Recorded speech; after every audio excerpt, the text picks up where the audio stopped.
हरि ओम हरि ओम हरि ओम।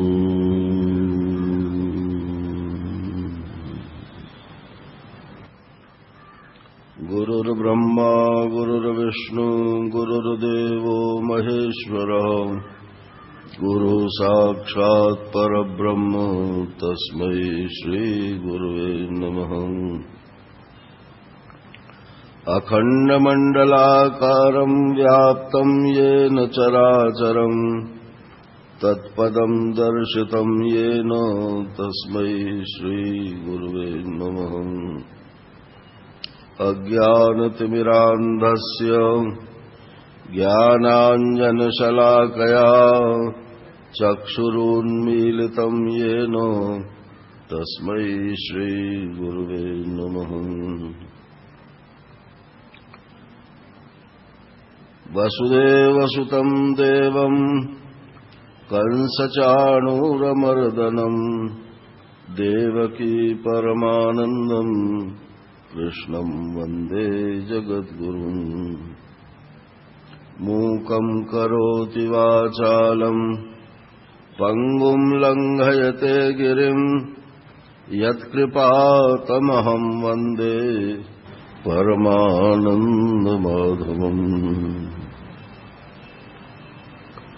ॐ नारायण नारायण नारायण नारायण। बोलिए वृंदावन बिहारी लाल की जय। अब यहां से जो कथा आगे है वो भगवान के विवाहों की कथा है और मार धाड़ की कथा है। उसने युद्ध किया वो मारा गया, उसने युद्ध किया वो मारा गया। तो इसलिए कोई गंभीर बात जिसमें नहीं है, बाकी कथा तो पूरी करनी ही है। सबसे पहले बलराम जी के विवाह का प्रकरण है। तो श्री कृष्ण ने कहा कि दाऊ दादा पहले अपना ब्याह कर लो, आपकी वजह से हम भी रुके पड़े हैं। तो दाऊ दादा ने कहा भाई लड़की ढूंढ लो, मुझे क्या आपत्ति है। तो उसका प्रबंध तो ब्रह्मा जी ने ही कर दिया।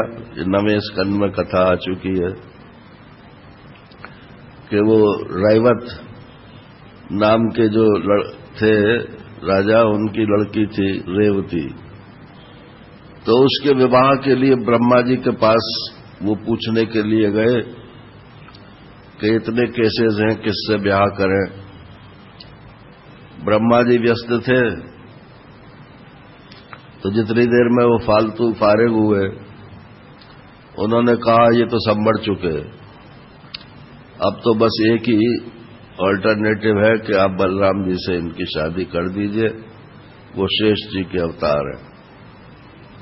तो रेवती की शादी बलराम जी से हो गई। अब रेवती जो है वो लंबी थी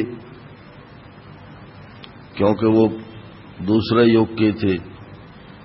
तो बलराम जी ने अपने हल को उसके सिर में लगा के और उसको अपने बराबर कर लिया और उनके विवाह हो गया। एक ही विवाह का वर्णन आता है बलराम जी का, वैसे स्त्रियां तो उनके भी बहुत थी।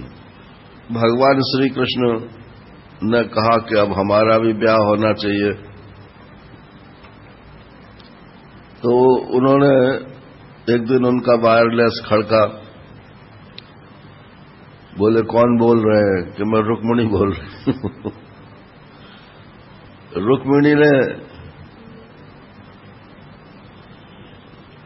ये महात्माओं के द्वारा भगवान कृष्ण की चर्चा सुनी थी, तो उसने ये निश्चय कर लिया कि मेरा विवाह होगा तो भगवान कृष्ण से ही होगा।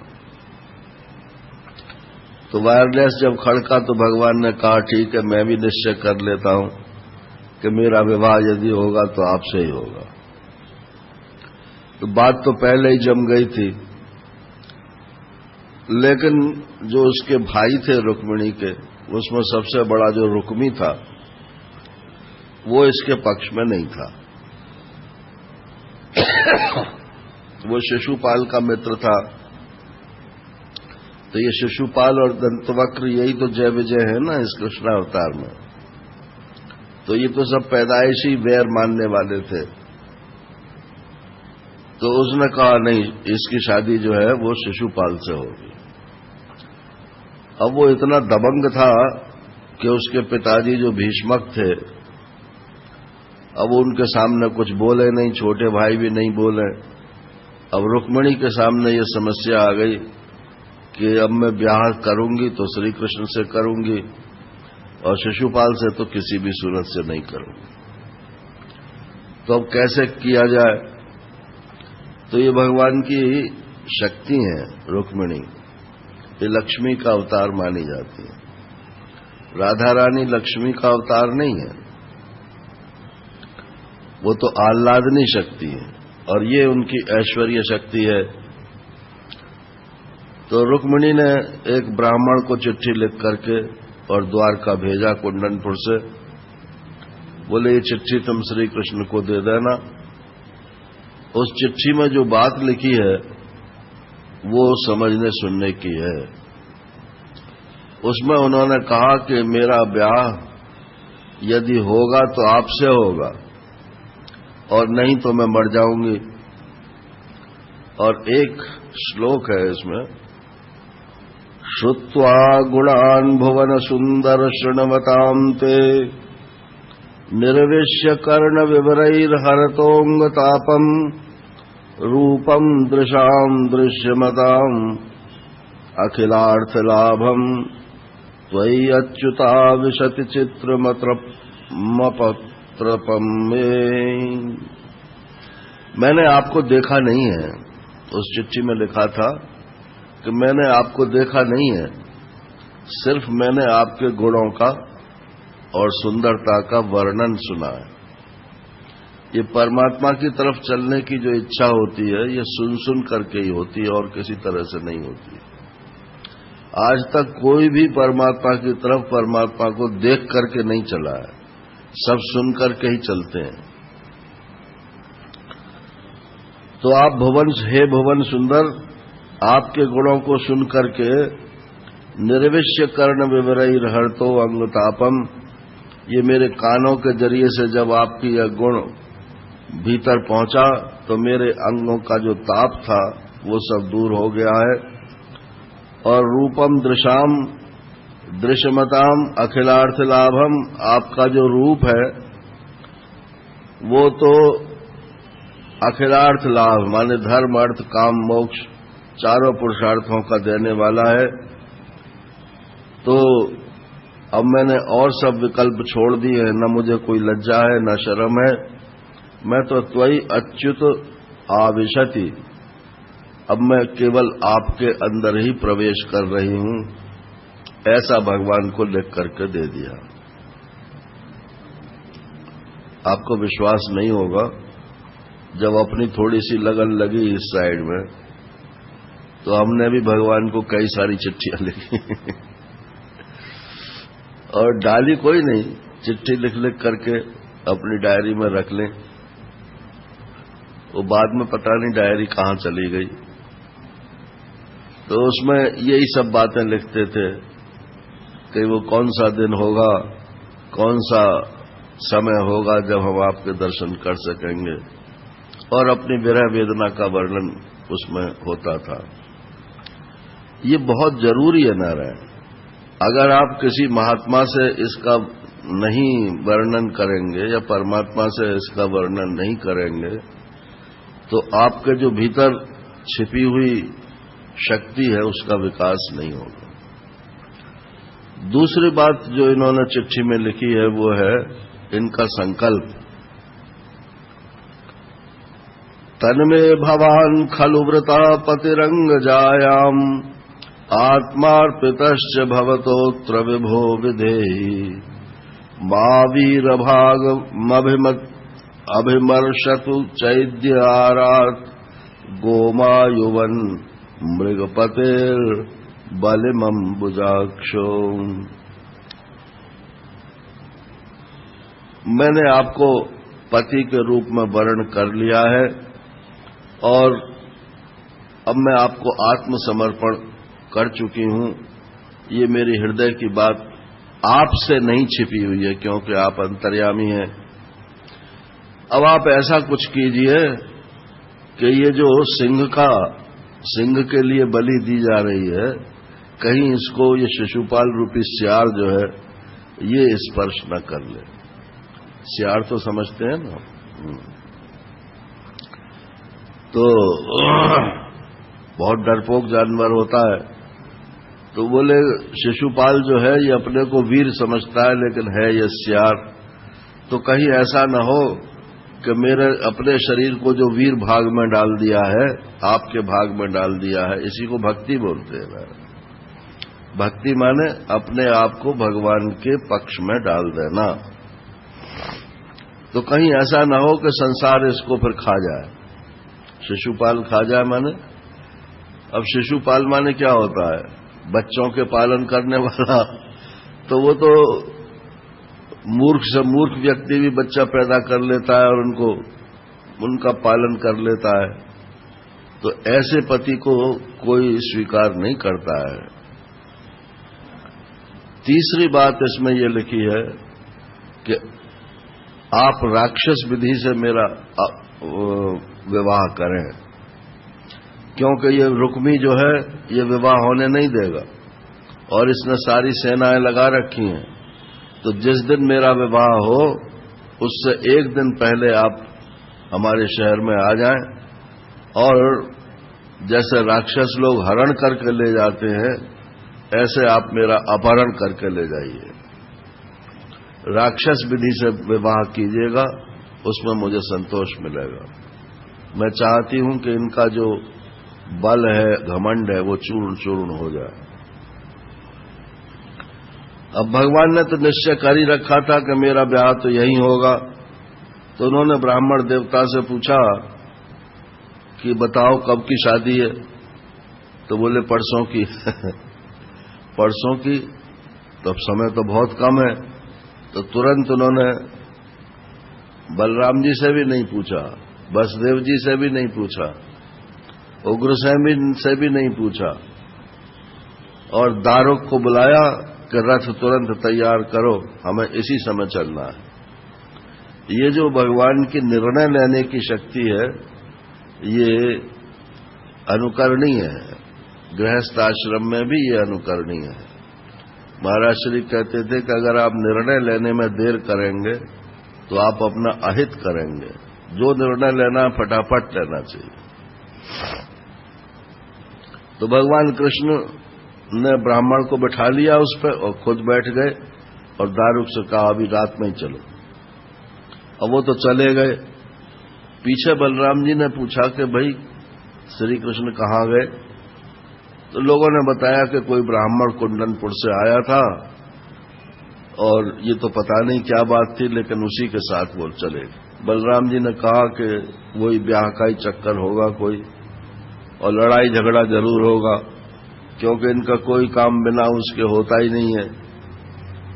तो इसलिए वो भी अपनी पूरी सेना लेकर के बोले वो कल पहुंचेंगे, हम परसों पहुंच जाएंगे। तो वो पीछे पीछे श्री कृष्ण के वो भी चले गए, बलराम जी भी। अब जब वहां पहुंचे कुंडनपुर और राजा भीष्मक को मालूम पड़ा कि ये श्री कृष्ण बलराम हमारे यहाँ विवाह देखने के लिए आए हैं, तो बड़े प्रसन्न हुए। अब ये नगर में गए और भीष्मक भी मिलने आए, उनके घर भी गए। तो रुक्मी जो था वो बहुत नाराज हुआ कि ये यहां क्यों आ गया, इसको तो कहीं बुलाया गया नहीं था। अब उनको देख के सब लोग यही कहने लगे कि अरे ये कहां शिशुपाल के साथ ब्याह कर रहे हैं, श्री कृष्ण के साथ ही ब्याह करते तो सबसे अच्छा रहता। तो सारी जो वोट बैंक था वो भगवान श्री कृष्ण के साथ चला गया। अब रुक्मिणी इंतजार कर रही थी कि भगवान अभी आए नहीं, ब्राह्मण देवता अभी लौट के नहीं आए। तभी उन्होंने ब्राह्मण देवता ने जाकर खबर की कि भगवान आ गए हैं और जैसा आपने लिखा है चिट्ठी में वही सब होगा, आप कोई चिंता न करें। अगले दिन ब्याह से पहले शाम को फेरे पड़ने से पहले रुक्मिणी जी अपनी प्रथा के अनुसार देवी जी के मंदिर में, अंबिका देवी का मंदिर है, उसमें पूजा करने के लिए गईं। तो वहां पूजा करके उन्होंने फिर वही वरदान मांगा कि अगर मेरा कुछ भी पुण्य हो और आपकी कृपा हो तो मुझे श्री कृष्ण ही पति के रूप में प्राप्त हो। नारायण। अब वहां तो निरी सेना लगी हुई, चप्पे चप्पे पे सेना लगी हुई, और शिशुपाल और जरासंध और जो बड़े बड़े उसके मित्र राजा थे वो सब के सब अपनी अपनी सेना लिए हुए आए हुए थे। क्योंकि जब ये पता लग गया कि श्री कृष्ण आए हैं तो ये तो निश्चय हो ही गया कि लड़ाई झगड़ा जरूर होगा। तो भगवान ने जब वो मंदिर से निकली तो भगवान ने अपनी शक्ति और रुक्मिणी जी में डाल दी और उन्होंने अपना वो रूप सौंदर्य प्रकट किया कि वो जितने सिपाही वहां खड़े थे वो सब उनको देख देख करके टपाटप गिरने लगे, बेहोश होने लगे। उन्हें यही पता नहीं कि हम कहां खड़े हैं, कहां नहीं खड़े हैं। तो बस इस बीच में श्री कृष्ण ने उनका हाथ पकड़ा और रथ पर बैठा करके, और बलराम जी तो पीछे थे ही, वो सब सेना सहित और चले गए। अब जब चले गए तब ये सब सिपाही लोग होश में आए। इन्होंने कहा कि अरे लेगो लेगो लेगो। तो बोले कौन ले गया?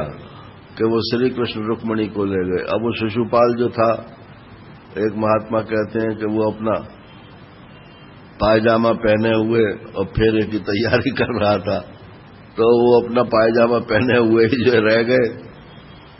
अब सेना जो है उनके पीछे भागी, श्री कृष्ण के पीछे।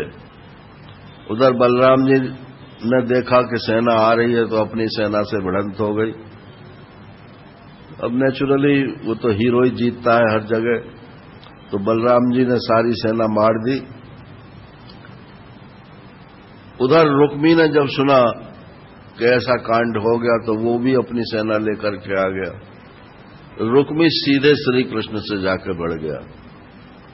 श्री कृष्ण ने उसको पकड़ लिया और पकड़ करके मारने ही वाले थे तो रुक्मिणी ने हाथ जोड़कर कहा कि ठीक है, ये मेरा विरोध कर रहा है लेकिन है तो मेरा भाई, इसलिए अब आप जो है इसको मारे नहीं, बस इतनी मेरी प्रार्थना है। भगवान ने कहा तुम नहीं भी कहती तो भी मैं नहीं मारता, कहीं अपने रिश्तेदार को मारा थोड़ी जाता है। तो बोले क्या करें फिर? तो भगवान ने उसकी तलवार से दाढ़ी मूंछ साफ कर दी, जो उसका वीर वेश था वो खत्म कर दिया और अपने रथ के पीछे जो है बांध लिया उसे। अब वो खिचड़ता हुआ बंधा बनाया वो चलने लगा। उधर से बलराम जी आ गए, अरे ये तो रुक्मी को बांध रखा है। तो बलराम जी ने कहा कि श्री कृष्ण तुमने ये अच्छा नहीं किया, है तो आखिर को आपका साला ही, अगर इसने ऐसा अपराध भी किया है कि इसे मृत्यु दंड मिलना चाहिए तब भी कम से कम वो दंड आपको नहीं देना चाहिए, आप किसी और के द्वारा दंड दिलवा देते, क्योंकि इससे रुक्मिणी के साथ आपकी हमेशा के लिए फांस पड़ जाएगी।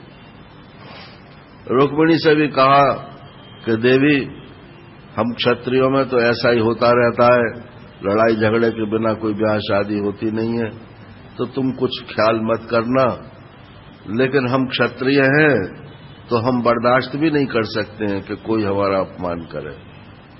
इसलिए जो कुछ रुक्मी के साथ हुआ है वो एक तरीके से ठीक है, और अब आगे जो है आप इसकी रक्षा की जाएगी। ऐसा कह करके बलराम जी चले गए, रुक्मी को छोड़ दिया और रुक्मी ने ये प्रतिज्ञा की थी कि अगर मैं श्री कृष्ण को नहीं मार पाया तो कुंडनपुर वापस नहीं आऊंगा। तो उसने एक दूसरा नगर बसा लिया, उसका नाम था भोजकट। तो भोजकट बना करके वहां राजा बन करके रहने लगा और ये मौका देख रहा था कि किसी तरह से श्री कृष्ण को नीचा दिखाऊं। भगवान जब आ गए द्वारिका तो वहां जाकर विधि पूर्वक जो धार्मिक रीति है उससे विवाह हो गया। अब आजकल की भागवत में तो नारायण वो रुक्मिणी विवाह के दिन पूरा नाटक होता है।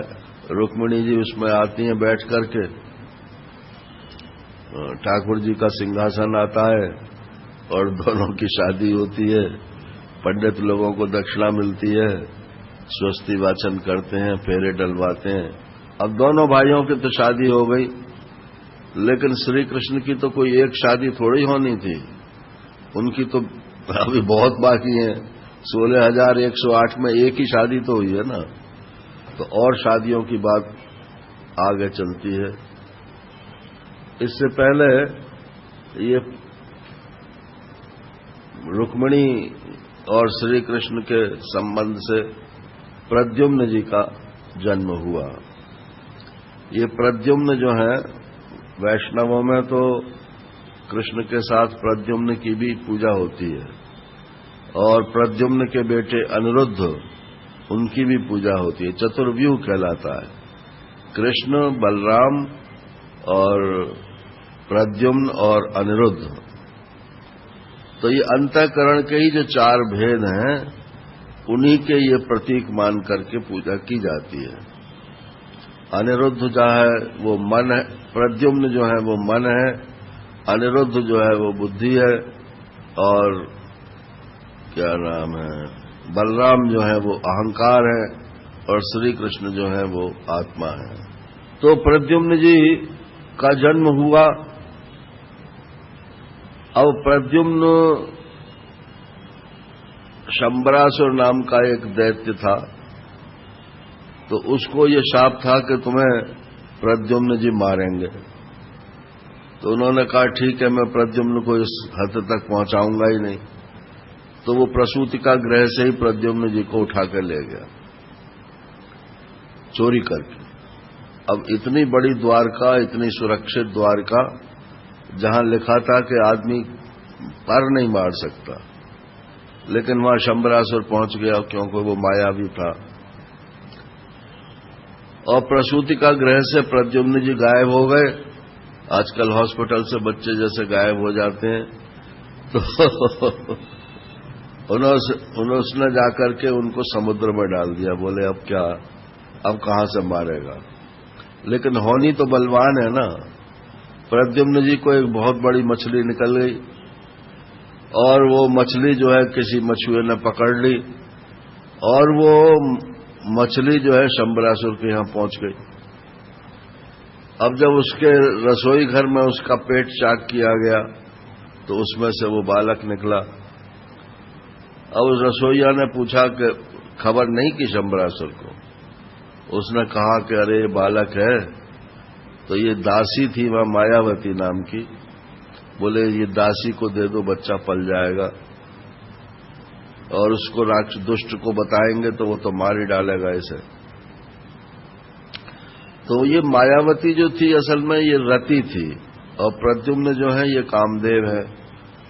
तो रति और कामदेव को शंकर भगवान का ये वरदान था कि तुम कृष्णावतार तक तो बिना देह के रहोगे, और कृष्णावतार में ये प्रद्युम्न के रूप में देहधारी कामदेव हो जाएगा, तब फिर रति के साथ इसका विवाह हो जाएगा। ये मायावती जो थी ये शंबरासुर के यहां पर रह रही थी, और वास्तव में ये रति थी। इसको तो बात ये मालूम थी, लेकिन प्रद्युम्न को मालूम नहीं थी। अब छोटे बच्चे से लेकर के उसने उसको बड़ा किया। अब बड़ा करते करते जब वो जवान हो गया तो उसका भाव बदल गया रति का, उसमें मधुर भाव वो प्रकट करने लगी। तो प्रद्युम्न ने कहा कि तुम तो मेरी माँ हो, ये मधुर भाव क्यों तुम प्रकट करती हो? मैं तुम्हारी माँ नहीं हूं, मैं तुम्हारी पुरानी पत्नी हूं। पुरानी पत्नी माने पुनर्जन्म वाली नहीं, ये तो सब ईश्वर की शक्तियां हैं ना, ये कामदेव है, रति है, ये सब शक्तियां हैं, तो ये हमेशा से रहती हैं। तो बोले कि मैं तो तुम्हारी पत्नी हूं रति और तुम कामदेव हो, तो हाँ, हमको ये शाप है शंकर भगवान का कि तुम बिना देह के रहोगे और कृष्ण अवतार में तुम सदैव हो जाओगे। तो अब वो समय आ गया है, इसलिए मैंने ये भाव प्रदर्शन कर दिया। अब जब उसे ये मालूम पड़ गया तो उसका भी भाव बदल गया। अब वो दोनों प्रेमी प्रेमिका के रूप में उसी घर में रहने लगे। अब वहां वैसे तो कोई परिंदा पर नहीं मार सकता था, इतना सिक्योरिटी थी, लेकिन वो पहरेदारों ने जाकर के शंबरासुर को बताया, महाराज महल में से आवाजें आती हैं, लगता है कोई पुरुष उस महल में रहता है। तो वो आया शंबरासुर और फिर प्रद्युम्न जी ने उसको ललकारा और शंबरासुर के साथ उनकी लड़ाई हुई।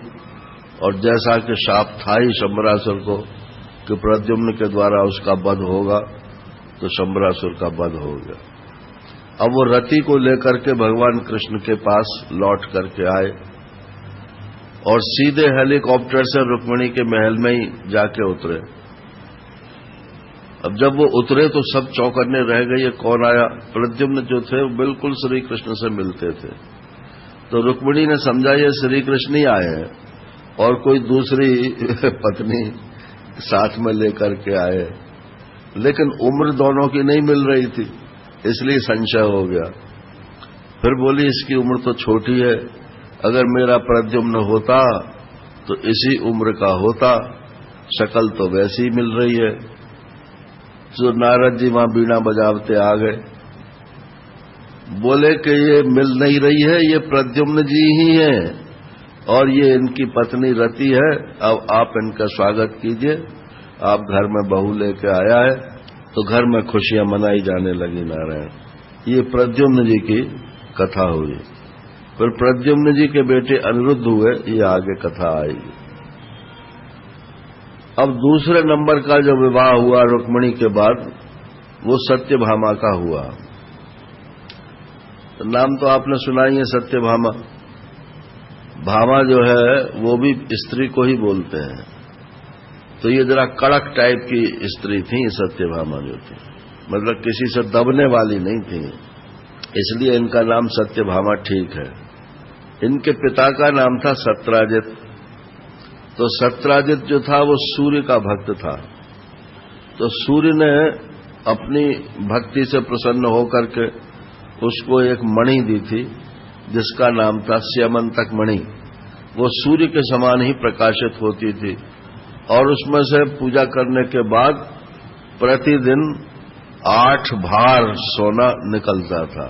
अब इसमें भार शब्द लिखा है और इसमें उसका परिमाण भी दिया हुआ है, तो उस परिमाण के हिसाब से करीब 2 किलो सोना बैठता है। तो 2 किलो सोना जो है वो प्रतिदिन उस मणि में से निकलता था। अब वो सत्राजित एक दिन जो है उस मणि को पहन करके और द्वारका की सभा में आया। लोगों ने कहा कि ये सूर्य भगवान यहां कहां से आ गए? भगवान कृष्ण ने कहा ये सूर्य भगवान नहीं है, ये सूर्य भगवान का भक्त सत्राजित है। तो भगवान कृष्ण ने कहा कि सत्राजित तुम इतने सोने का क्या करोगे? देश के काम आवे तो वही अच्छा है। मोरारजी देसाई ने जैसे गोल्ड कंट्रोल लगा दिया, तो भगवान ने कहा कि तुम इस मणि को जो है वो उग्रसेन को दे दो, तो इसमें से जो सोना निकलेगा वो देश के काम आएगा। लेकिन वो तो नाराज हो गया सत्राजित। तो उसने कहा मैं क्यों दे दूं, इस पर मेरा अधिकार है, प्राइवेट प्रॉपर्टी का अधिकार है। नारायण, कम्युनिस्ट कंट्री थोड़ी है कि सब देश की प्रॉपर्टी हो गई। तो सत्राजित ने नहीं दी वो। एक दिन वो सत्राजित की मणि जो है उसका भाई प्रसेन था, वो गले में डाल करके शिकार खेलने चला गया। अब देखो ये धन के पीछे कैसी दुर्गति होती है आदमी की। तो वहां शिकार खेलने जब गया तो एक सिंह मिल गया। सिंह ने प्रसेन को भी मार दिया, प्रसेन के घोड़े को भी मार दिया और उससे वो मणि जो थी वो छीन ली। उसे तो चमकनी लग रही थी। अब जब वो सिंह उसको लेके अपनी गुफा में जा रहा था तो उधर से जामवंत जी आ गए। ये वही रामावतार वाले जामवंत जी हैं। तो जामवंत जी ने कहा ये मणि कहां से ले आया। सिंह के साथ उन्होंने युद्ध किया और सिंह को मार करके वो मणि उन्होंने छीन ली। जामवंत जी ने वो मणि जो थी अपनी बेटी जामवंती को दे दी। वो उससे खेला करती थी खिलौने के रूप से। अब ये कथा तो यहीं पर छोड़ो नारायण। अब उधर हल्ला हो गया कि प्रसेन मारा गया, प्रसेन मारा गया। वो लौट के ही नहीं आया और उसकी जो मणि है वो मिल नहीं रही है सत्राजित की। तो सत्राजित ने झूठा कलंक लगा दिया भगवान पर कि ये श्री कृष्ण ने उस दिन मणि मांगी थी और मैंने दी नहीं थी, तो उन्होंने ही ये जो है मेरे भाई को मरवा के मणि छीन दी। अब ये कथा तो ऐसे ही है, लेकिन इसमें जो एक पीछे टोटका है वो ये है कि श्री कृष्ण ने भादौ शुक्ल चतुर्थी का चंद्रमा देख लिया था और ऐसी ही कहावत है कि भादव के शुक्ल पक्ष का जो चतुर्थी का चंद्रमा देखेगा उसे मिथ्या कलंक लगता है। तो इसलिए उनको कलंक लग गया कि उन्होंने प्रसेन को मार दिया और मणि छीन ली है। अब श्री कृष्ण ने कहा, महाराज श्री कहते हैं इस बात को, वो कहते हैं कि आप पे मान लो कोई झूठी बात भी बोले आपके लिए, तो आप में यदि शक्ति है तो आप ये मत कहिए कि कहने दो हमें क्या फर्क पड़ता है। आप या तो अपनी सच्चाई को जाहिर करो और जाहिर नहीं करते हो तो आपके ऊपर कलंक तो लग ही गया, वो कलंक आपका धुलेगा नहीं। तो भगवान कृष्ण ने कहा कि भाई ये तो झूठा कलंक है, अब मैं इसको जरूर धोऊंगा। तो वो गण्यमान्य व्यक्तियों को लेकर के भगवान गए कि देखें वो कहाँ गया था प्रसेन, वहीं से कुछ सुराग लगेगा। तो प्रसेन जिस रास्ते से होकर गया था उस रास्ते में गए, वहां देखा उसका घोड़ा भी मरा पड़ा था और प्रसेन भी मरा पड़ा था। बोले अब समझ में आ गई। अच्छा, कुछ उसका अंग खा भी लिया था। बोले इसका मतलब कोई जंगली जानवर ने मारा है इसको। फिर और आगे चले तो वहां सिंह पड़ा मिला, वो भी मरा हुआ था। बोले इसका मतलब है सिंह के साथ किसी की लड़ाई हुई। तो अब मणि इसके आसपास ही होनी चाहिए, कहीं जो आदमी जिसने मणि छीनी है वो यहीं कहीं रहता होगा। तो वो गुफा में घुस गए और गुफा में घुस करके देखा वो मणि तो जामवंती खेल रही थी उससे। अब उनकी समझ में आ गया कि हाँ ये है, तो उसने उससे मणि छीन ली। जामवंती ने हल्ला मचा दिया। तो जामवंत जी सो रहे थे, वो आ गए। उन्होंने देखा कि एक पुरुष जो है वो मेरी लड़की को छेड़ रहा है। तो उन्होंने ललकारा, दोनों में लड़ाई हुई ना रहे और कोई तरीका ऐसा नहीं था, अस्त्र शस्त्र तो थे नहीं, तो मुक्कों से लड़ाई हुई और भी पेड़ उखाड़ उखाड़ के एक दूसरे को मारे, पत्थर एक दूसरे को मारे, खूब लड़ाई हुई। 28 दिन तक ये लड़ाई चलती रही। अब उनके साथ जो आदमी आए थे उन्होंने 12 दिन तक तो प्रतीक्षा की। जब कंदरा में से श्री कृष्ण नहीं निकले तो वो समझ गए कि श्री कृष्ण भी मारे गए, इसमें कोई भूत प्रेत रहता है। उसी ने उसको मारा प्रसेन को और उसी ने इनको मार दिया। उन्होंने आकर द्वारका में हल्ला मचा दिया कि श्री कृष्ण की डेथ होगी। तब वहां रोआ पीटा शुरू हो गई। जब 28 दिन बीत गए तो उन्होंने जामवंत जी ने कहा कि कहीं आप राम जी तो नहीं हो, मेरे से इतने दिन तक तो कोई नहीं लड़ सकता है। भगवान ने कहा हूं तो वही। तो उनकी पूजा की उसने और फिर कहा कि आपका आगमन किस लिए हुआ? तो बोले हम तो ये मणि लेने के लिए आए हैं, मेरे ऊपर झूठा कलंक लगा हुआ है, तो ये मणि मैं ले जाऊंगा और लोगों को दिखा दूंगा। तो उन्होंने कहा आप मणि भी ले जाइए और हमारी कन्या को भी ले जाइए, इससे अच्छा वर और कौन सा मिलेगा। तो उसका नाम था जामवंती। तो जामवंती और मणि को लेकर के श्री कृष्ण आए। अब लोगों ने देखा कि अरे ये तो किसी कन्या के साथ चले आ रहे हैं। पूछा कौन है? बोले जामवंती है, ब्याह करके लाया हूं। अब वो मणि सबको दिखा दी तो कलंक तो धुल गया, लेकिन अब उस मणि का करें क्या? तो उन्होंने सत्राजित को बुलाया और कहा कि हमारा मतलब तो सिर्फ इतना ही था, हमें मणि नहीं चाहिए। हमने तुमसे कहा जरूर था मणि देने के लिए, लेकिन जब तुमने नहीं दी तो हमको मणि नहीं चाहिए। अब मणि भी तुम रखो और मेरा कलंक धुल गया, इतना ही मेरे लिए काफी है। ये कथा यहां तक हो गई। इसके बाद भगवान जो है वो इंद्रप्रस्थ यही हस्तिनापुर चले गए। उन्होंने सुना कि कुंती और उनके बेटे पांचों पांडव लाक्षागृह में जल गए हैं, जबकि जले नहीं थे। तो उनकी देखभाल के लिए वो चले गए कि देखें मातम पुरसी करने के लिए, लेकिन वहां तो मालूम पड़ा कि कोई जला नहीं है। तो बड़े प्रसन्न हुए। इधर क्या हुआ कि सत्राजित,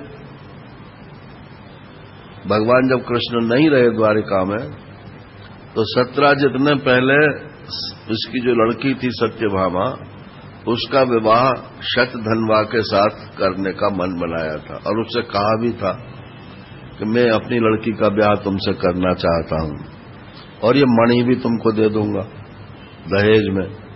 तो उधर शतधन्वा ने सोचा कि ये न तो इसने मेरे साथ शादी की, अरे उल्टी बात हो गई। सत्राजित ने सोचा कि अब मैं श्री कृष्ण से बैर क्यों बोल लूं, तो अपनी लड़की सत्यभामा का विवाह श्री कृष्ण के साथ कर दिया और वो मणि जो थी वो दहेज में दी। भगवान ने कहा हमें मणि नहीं चाहिए, मणि तुम रखो, लेकिन इसमें से जो सोना निकले वो हमको दे दिया करो। तो अब शतधन्वा को ये लगा कि सत्यभामा भी चली गई और मणि भी चली गई। सोना जब उनको जा रहा है तो मणि का क्या मतलब है?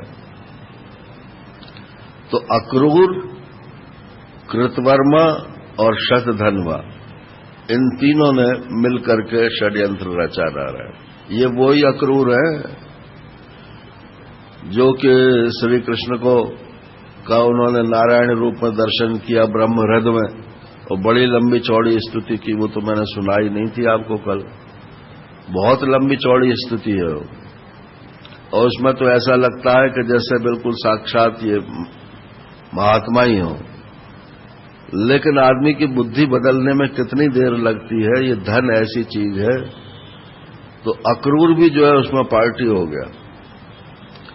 अक्रूर ने कहा शतधन्वा तुम्हारे साथ ये अन्याय हुआ है, अब तुम सत्राजित को भी ठिकाने लगा दो और मणि उससे छीन लो, फिर तुम्हारे सोना देने न देने की बात तो तुम्हारे ऊपर है, तुम देना या मत देना। हमारा उसने सत्राजित का कत्ल कर दिया शतधन्वा ने। सत्यभामा को जब ये पता लगा कि मेरे पिताजी का कत्ल हो गया, तो अब श्री कृष्ण थे वहां हस्तिनापुर, तो वो अकेली ही रथ पर सवार होकर के और हस्तिनापुर गई। जरा दबंग लेडी थी ये सत्यभामा। और जाके उनसे कहा आप तो यहां बैठे हो, वहां मेरे पिताजी की डेथ हो गई, ऐसे ऐसे मर्डर हो गया। भगवान चले आए, आकर के उन्होंने देखा। अब शतधन्वा ने देखा कि भाई ये श्री कृष्ण के साथ वैर मोल लेना ठीक नहीं है, अक्रूर जी आप हमारी सहायता करो। अक्रूर जी ने कहा भैया श्री कृष्ण के साथ मैं वैर नहीं कर सकता, और पहले बाढ़ पे चढ़ा दिया उसे। और वो कृतवर्मा जो है उसने भी मना कर दिया, मैं भी वैर नहीं कर सकता हूं। अब वो रह गया शतधन्वा अकेला। तो उसने क्या किया कि मणि तो फेंक दी अक्रूर जी के पास, और वहां से रथ में बैठ करके वो भागा, घोड़े पे बैठ करके भागा। वो घोड़ा ऐसा लिया उसने कि जो 400 मील लगातार दौड़ सकता था बिना विश्राम किए हुए। अब श्री कृष्ण को जब पता चला कि शतधन्वा भागा है यहां से, तो उन्होंने कहा वो मणि उसी के पास होगी। अब एक मणि के पीछे कितना कुचक्र चल रहा है ये देख लीजिए आप। तो बलराम जी और श्री कृष्ण दोनों ही रथ पर सवार होकर के, अब इनका भी रथ दिव्य था ये, तो ये भी बड़ी तेजी के साथ उसका पीछा करते रहे। आखिर उसका जब मिथिलापुरी के निकट पहुंचे, अब कहां द्वारिका और कहां मिथिलापुरी, कहां है मिथिलापुरी? बिहार में, और ये द्वारका कहां है? गुजरात में। तो दो कोने हो गए ना भारतवर्ष के। तो वहां जाकर के पकड़ा उसको। अब वो घोड़ा तो मर गया, अब वो पैदल भागा। भगवान कृष्ण भी पैदल होकर के उसका पीछा किए और पीछा करके उसको मार दिया शतधन्वा, और उसको सब टटोल लिया, कहीं वो मणि नहीं मिली। तो बलराम जी से बोले श्री कृष्ण कि भैया हमने तो बेकारी हत्या की, मणि तो इसके पास है नहीं। बलराम ने कहा तुम एकदम काम करते हो, ये नहीं देखते हो क्या करना चाहिए, गुस्से में आकर के बोले। तो इसमें तो लिखा है कि पीछे श्री कृष्ण ने कहा कि बलराम जी को भी यही विश्वास था कि ये मणि जो है वो श्री कृष्ण के ही पास है। ये धन जो है किसी भाई भाई में भी बैर करा देता है, और उसमें भी कृष्ण और बलराम जैसे भाइयों में। तो गुस्से में आके उन्होंने कहा अब मैं तुम्हारे साथ नहीं जाता हूं, तुम्हें द्वारका जाना हो जाओ, मैं तो अब यहां मिथिलापुरी में मेरा राजा जो है मिथिलेश, वो मेरा मित्र है, मैं उसके पास सत्संग करूंगा। वो सत्संग के लिए वहां रुक गए। अब इन्होंने तो सत्संग कराया उनको, और नहीं, राजा ने तो सत्संग कराया और इन्होंने उसको गदा युद्ध सिखाया। तो गुरु चेला दोनों हो गए, दोनों गुरु और दोनों चेला। भगवान ने द्वारिका आकर के कहा कि भाई मणि तो मिली नहीं, अब क्या करें, कलंक तो खैर धुल चुका था, लेकिन मणि मिलनी तो चाहिए ना। गई कहां? अब सत्यभामा रोवे, बोले आपके होते हुए ये सब हो गया, मेरे पिताजी का मर्डर हो गया। अब उसको भी ये विश्वास नहीं कि श्री कृष्ण का इसमें कोई हाथ नहीं है।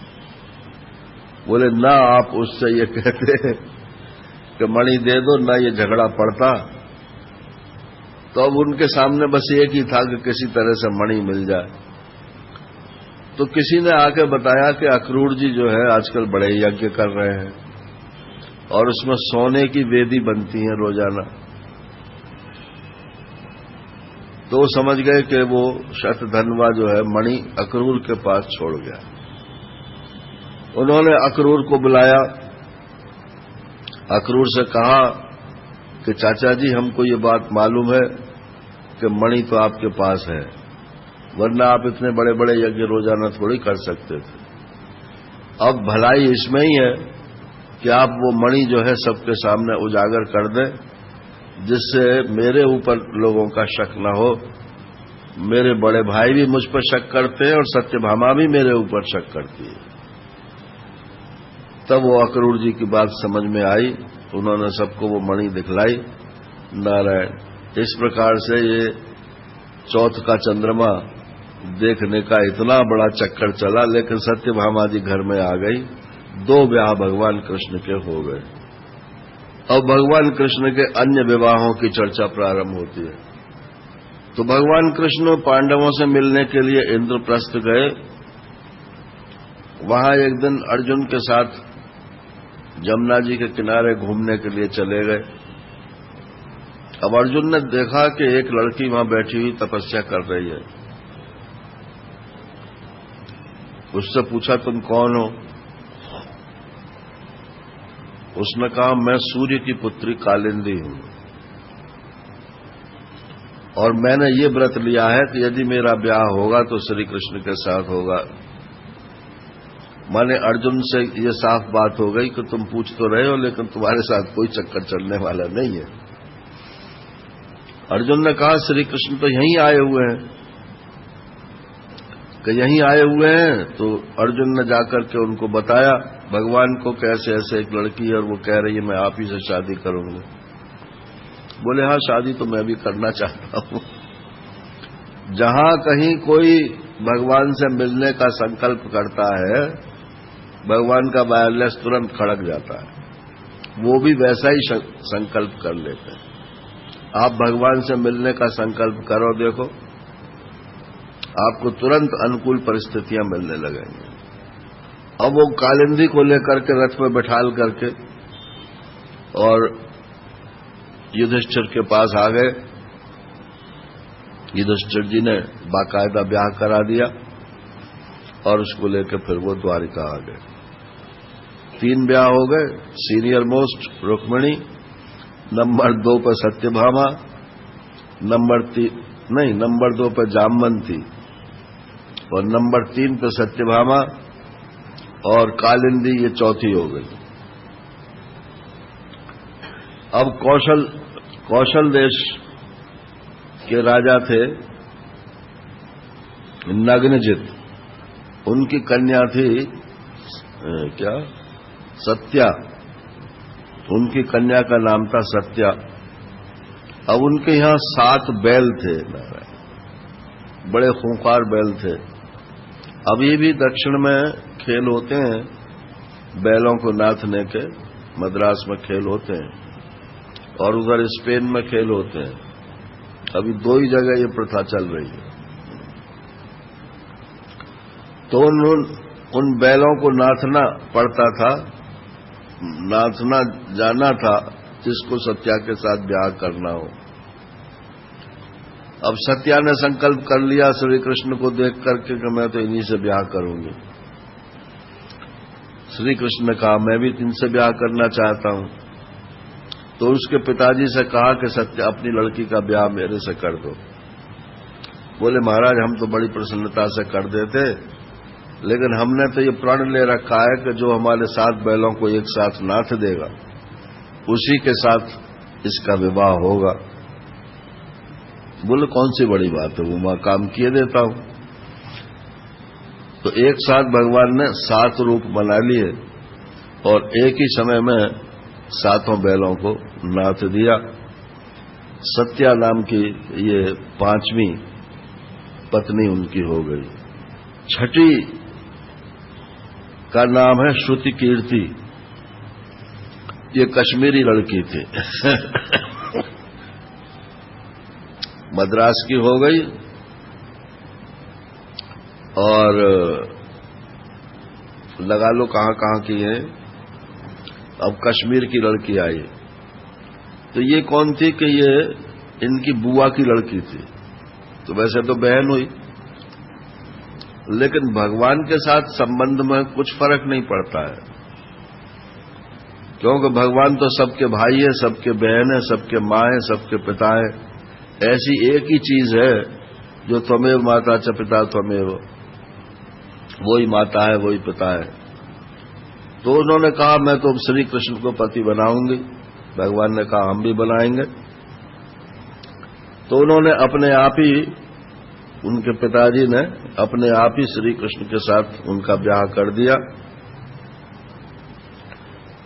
अब एक मध्य प्रदेश की कन्या थी लक्ष्मणा, तो उसका स्वयंवर था। तो श्रीमान जी पहुंच गए और उसको अपहरण करके ले आए। भगवान का ब्याह करने आया कोई नहीं, सब ऐसे ही खींच खींच के लाए।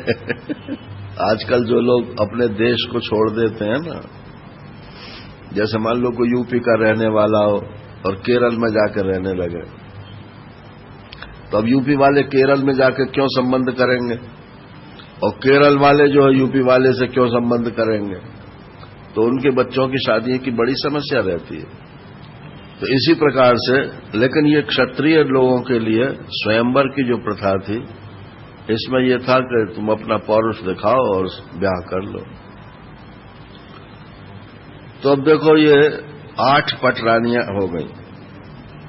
8 हो गई, 7 हो गई, 7 हुई। रुक्मिणी, सत्यभामा, जामवंती, कालिंदी और एक मित्र वृंदा और रह गई, जो बीच में रह गई। मित्र वृंदा ये उज्जैन की लड़की थी, तो मध्य प्रदेश की भी हो गई, कॉस्मोपॉलिटन मध्य प्रदेश की, तमिलनाडु की, कश्मीर की और तुम्हारे कुंदनपुर, ये भी मध्य प्रदेश में ही था उस समय। तो पहले तो कुंदनपुर मध्य प्रदेश में ही था, हमारे टाइम में ही मध्य प्रदेश में था, अब महाराष्ट्र में हो गया होगा। गुजरात की, तो रुक्मिणी विदर्भ की हो गई, सत्यभामा गुजरात की हो गई, जाम्बवंती ये वन की हो गई, कालिंदी ये नदी की हो गई, मित्रवृंदा ये उज्जैन की हो गई, सत्या कौशल देश की हो गई और श्रुतकीर्ति ये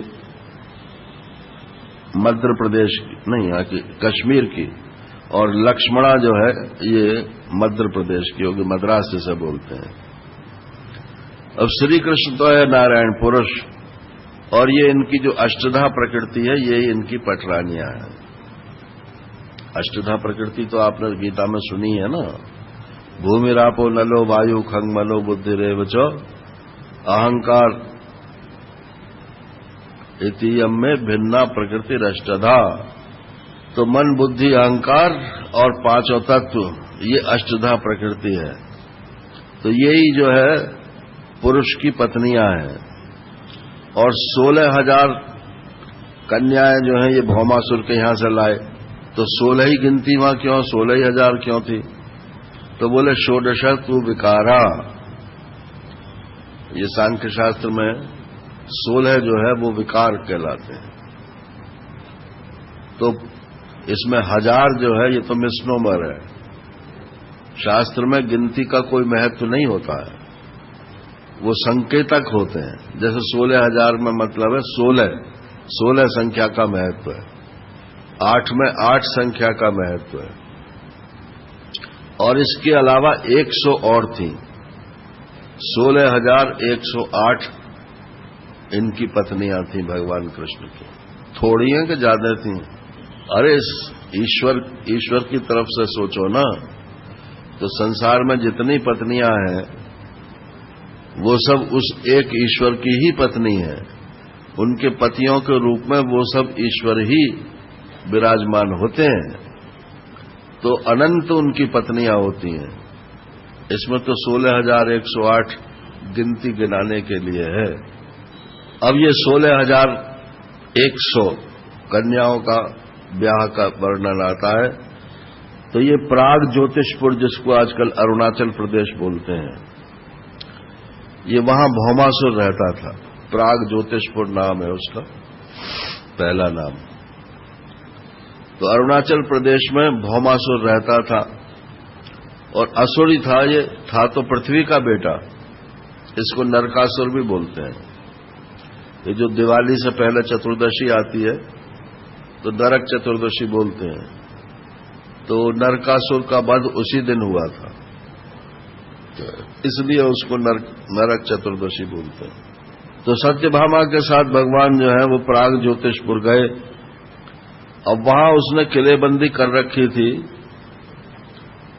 पहले तो पहाड़ों का घेरा था, उसके बाद शस्त्रों का घेरा था, फिर जल की खाई थी, उसके बाद आग की खाई थी, बिजली की खाई थी, वायु की खाई थी, वायु माने गैस, और फिर उसके बाद ये लोहे की खाई थी। मुड़े हुए जो तार कहलाते हैं वो मुर कहलाते हैं, बार्ब्ड वायर।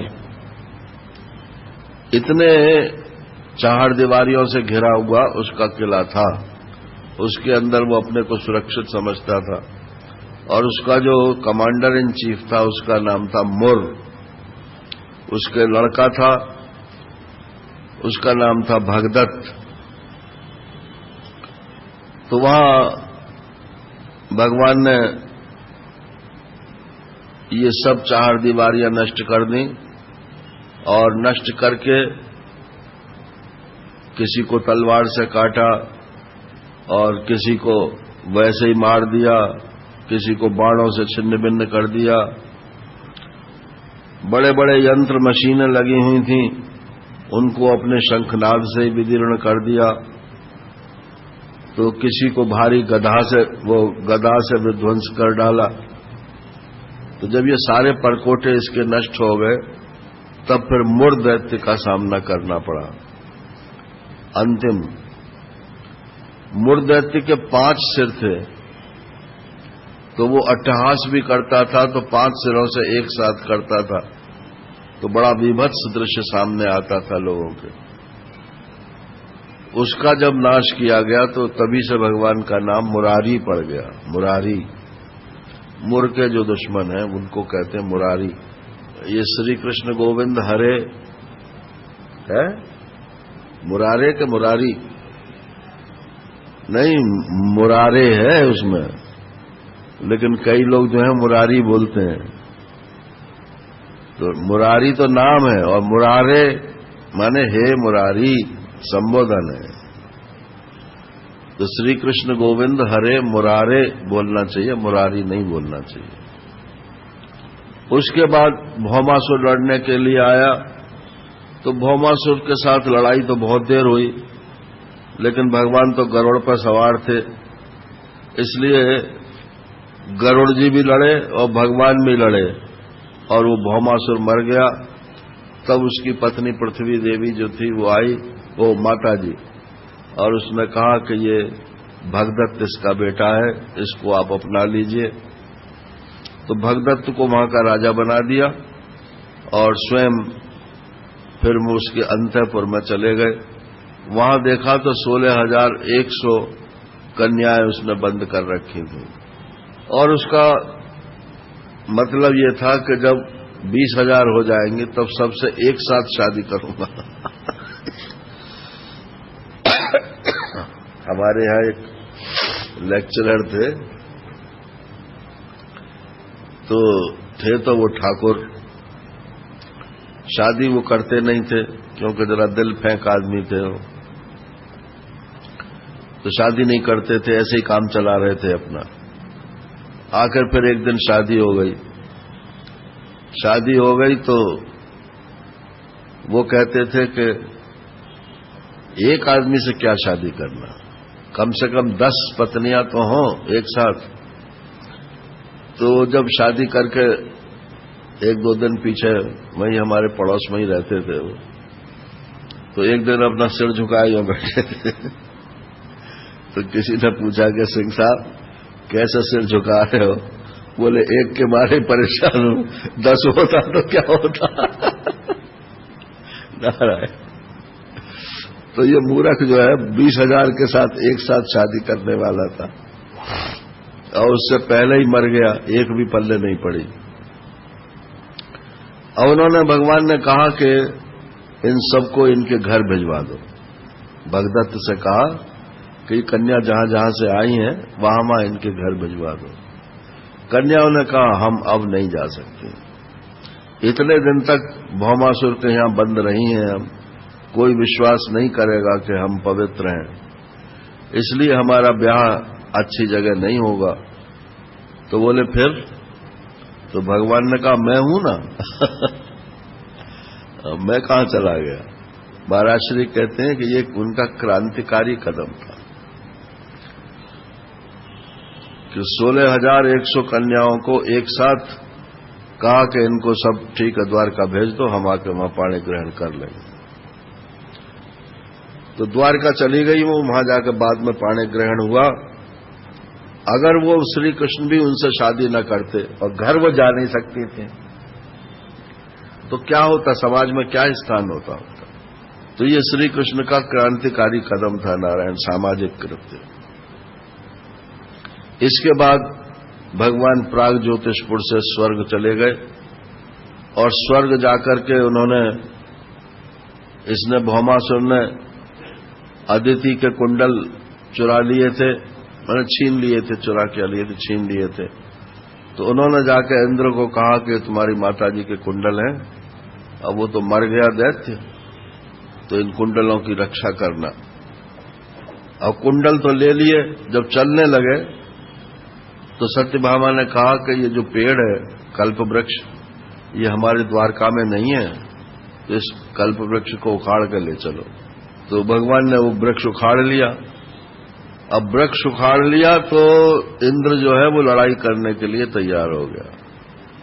कहां तो अपना मतलब था तो पैर पूज रहा था, और जब मतलब हल हो गया तो भगवान के साथ युद्ध हुआ। युद्ध में जब वो परास्त हो गया तब उसने कहा ठीक है ले जाओ, कोई बात नहीं।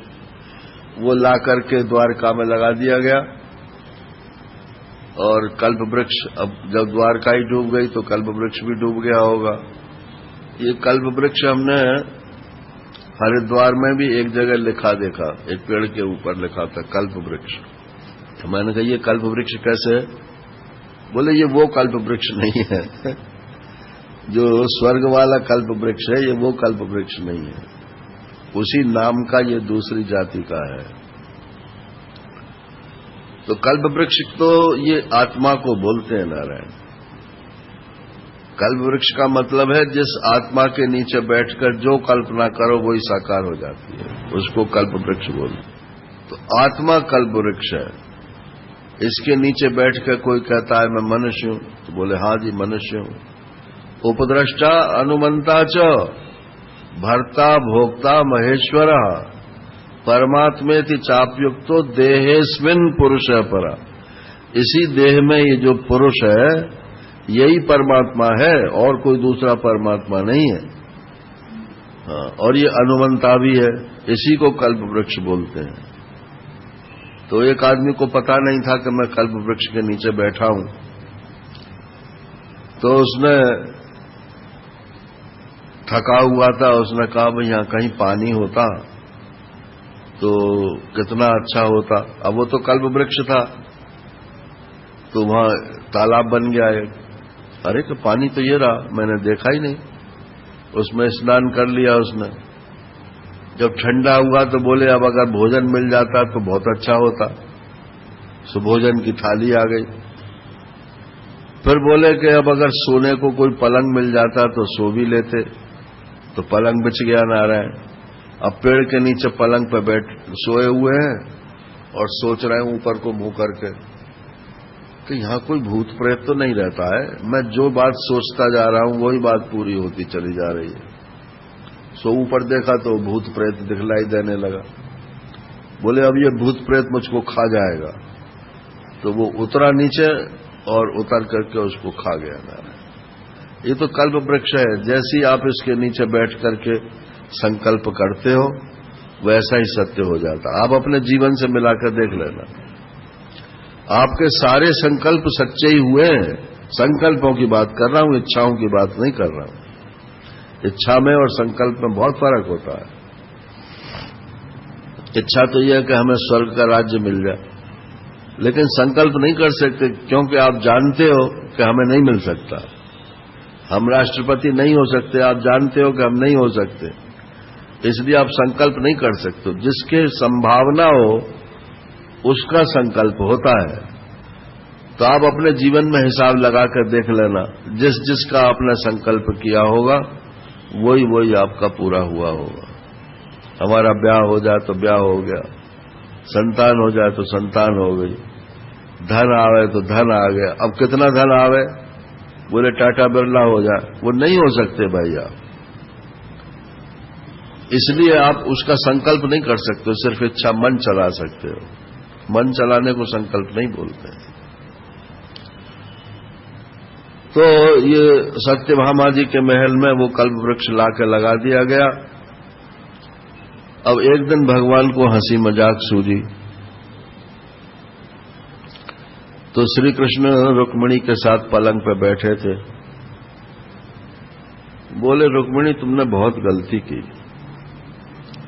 तुमने भिक्षुकों के गवाही पर और मेरे साथ ब्याह कर लिया, ये तो तुमने ठीक नहीं किया। भिक्षुक माने महात्मा लोग। महात्माओं से तुमने मेरी सुंदरता वगैरह के बारे में बात सुनी तो तुमने मान लिया कि मैं अच्छा आदमी हूं, लेकिन देखो मेरे पास तो कोई राज्य ही नहीं है। मैं तो उग्रसेन के मातहत हूं, सबॉर्डिनेट हूं। उग्रसेन राजा है, हम तो राजा भी नहीं है। और महल में भी सिर्फ कितनी जगह में मेरे पास है, सब मेरे शत्रु है, चारों तरफ शत्रु ही शत्रु ज्यादा हैं। जब से मैं तो होश संभाला है तब से युद्ध ही युद्ध हो रहा है। तो रुक्मिणी जी, आपने ये ठीक नहीं किया। आपके साथ तो बहुत से अच्छे अच्छे राजा ब्याह करने को तैयार थे, और चलो अभी भी कोई बात नहीं बिगड़ी है। ये बात तब की है जबकि उनके बेटा हो गया, बेटे के बेटा हो गया, बेटे के बेटा के बेटा हो गए नारायण। बोले अभी कोई बात नहीं बिगड़ी है, जहां आप चाहो अभी भी हम ब्याह करा सकते हैं। अब रुक्मिणी जी को ये हंसी मजाक पसंद नहीं आई, तो एकदम वो जो है बेहोश हो गई। पसंद न आने वाली बात ही थी। बेहोश हो गई तो भगवान तो चतुर्भुज द्वारका में रहते थे, दो हाथों से रुक्मिणी को संभाला और दो हाथों से जो है उनकी सेवा शुश्रूषा करने लगे। और उन्होंने कहा कि तुम हंसी मजाक को भी सीरियसली ले लेती हो, मुझे मालूम नहीं था। अगर हम लोग हंसी मजाक न करें तो गृहस्थ जीवन जो है ये भार हो जाए। अयम ही परमो लाभो गृहेषु गृहमेदनम यन नरमयी नियते यामा प्रियया भीरु भामिनी। हे भामिनी, ये बस गृहस्थ का यही सुख है। थोड़ी देर बच्चों की किलकिलाहट में निकल जाता है, थोड़ी देर पति पत्नी के मन मुटाव में निकल जाता है, थोड़ी देर हंसी मजाक में निकल जाती है। तो इस तरह से ये गृहेषु गृहमेधनम, घर के काम धंधों में फंसे हुए लोग जो हैं बस इसी तरह से अपना जीवन काट लेते हैं। अब रुक्मिणी जी ने फिर अच्छी अच्छी बातें करनी शुरू की। एक तरह से स्तुति ही है उनकी। तो भगवान ने कहा कोई बात नहीं है, अब जो होना था वो तो हो चुका। इसके बाद प्रद्युम्न का एक विवाह तो ये शंबरासुर की मायावती के साथ हुआ, और एक विवाह जो है ये रुक्मी की बेटी से हुआ। अब रुक्मी तो क्या हुआ, ये मामा हुआ ना, रुक्मिणी का भाई तो था रुक्मी, तो मामा की लड़की तो बहन ही हुई। लेकिन उसने रुक्मी ने सोचा कि भाई शादी कर दो, तो अब जो हमारे मन में मन मुटाव हो गया है हम लोगों के बीच में वो खत्म हो जाएगा। तो शादी हो गई। अब उसके बाद उसकी एक पोती थी, उसका नाम था रोचना। उसका विवाह अनिरुद्ध माने प्रद्युम्न के बेटे अनिरुद्ध से कर दिया।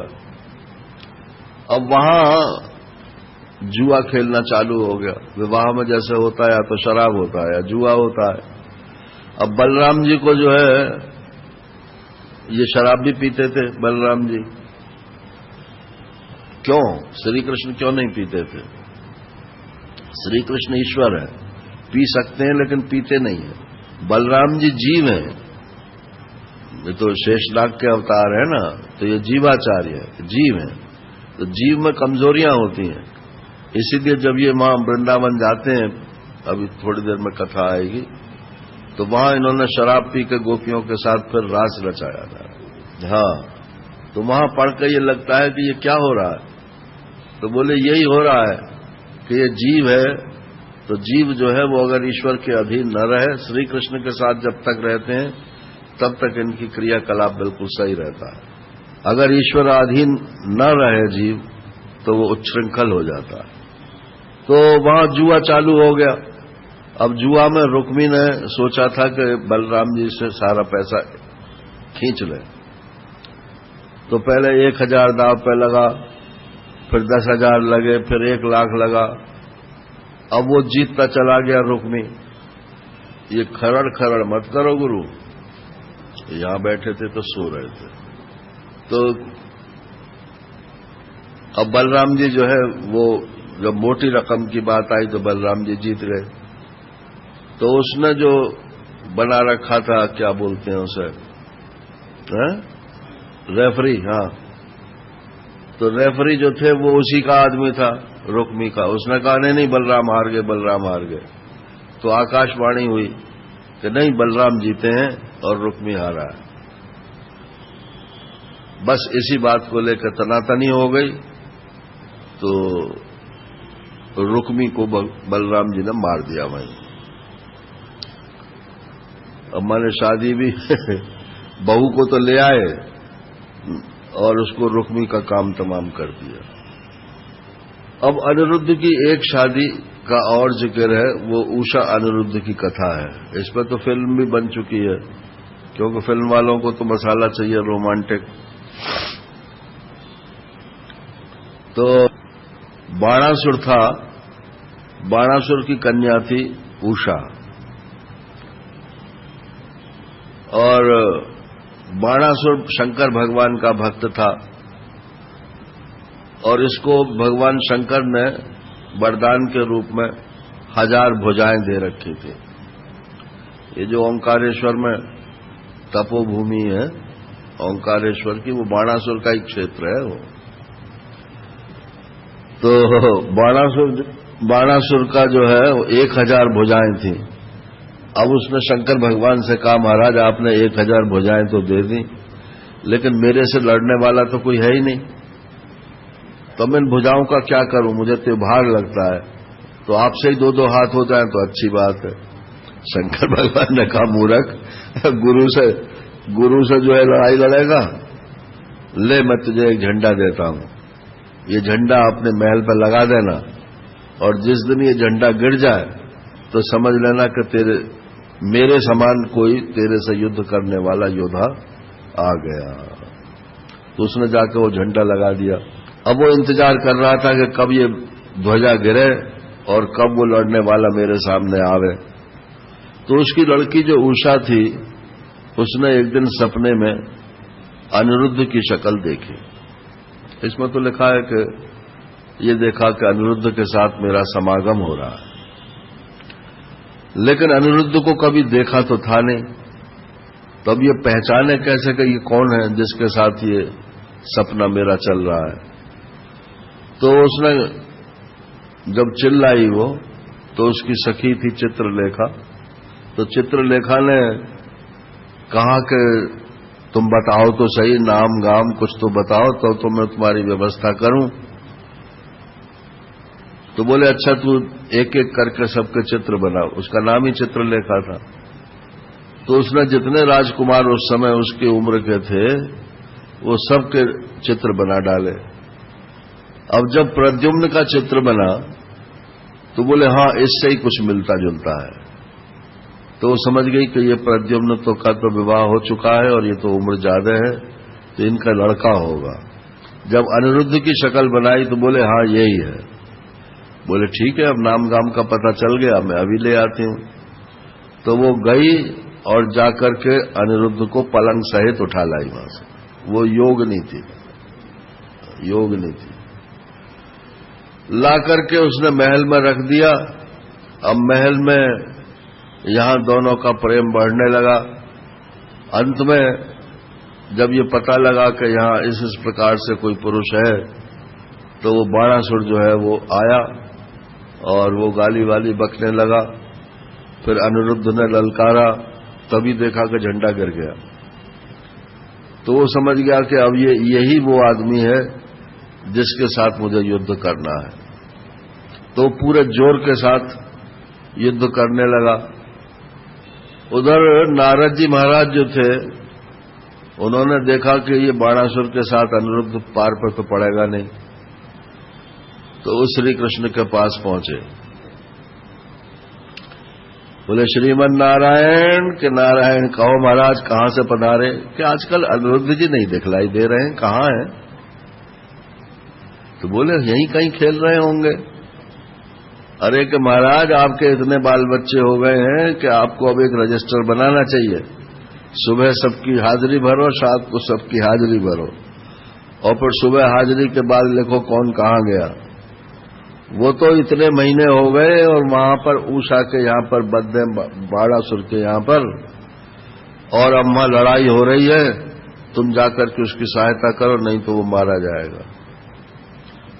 तो नारद जी तो सूचना देकर चले गए। अब कृष्ण बलराम जो है वो अपनी फौजें लेकर के वहां पहुंच गए। युद्ध हुआ।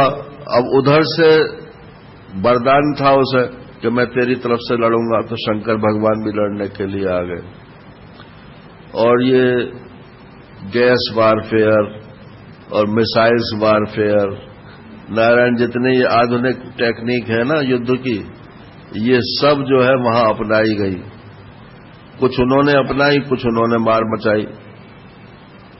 तो शंकर भगवान ने वो छोड़ा ज्वर, कौन सा बुखार होता है,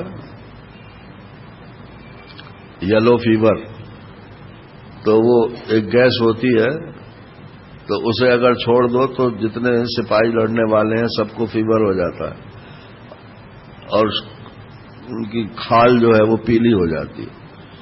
तो भगवान को जब मालूम पड़ा कि ये शंकर भगवान ने ज्वर छोड़ा है, तो इन्होंने उसकी काट का जो है दूसरा बाण छोड़ दिया, वो ज्वर खत्म हो गया।